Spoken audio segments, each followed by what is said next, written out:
Si tú estás triste y no sabes qué hacer, pídele a Jesucristo que Él te va a atender. No hay Dios tan grande como tú, no lo hay, no lo hay.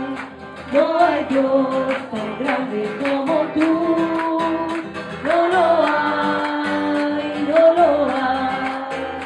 No hay Dios que pueda hacer las cosas como las que haces tú.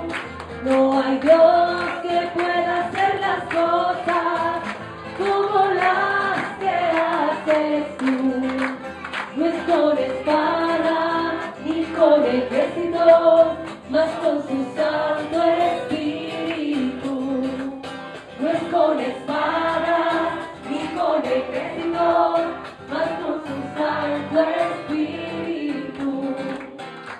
Y la iglesia se salvará, y mi vida se salvará, y mi familia se salvará. ¿Con qué?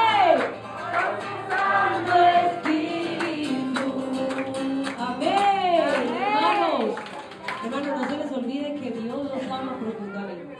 Y a nosotros también, los misioneros, por permitirnos conocer a personas tan hermosas como ustedes. A nosotros también nos demuestra mucho el amor de Él a través de ustedes, y Él a ustedes los ama profundamente. No se les olvide nunca, y acuérdense que Él jamás se va a ir del lado de ustedes, porque hoy le dijeron: no te vayas, no se les vaya a olvidar.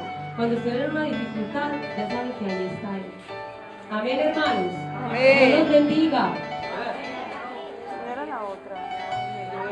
Es que Hiroshi no, dos no cantaremos. ¿Ya? No importa. ¿Ya?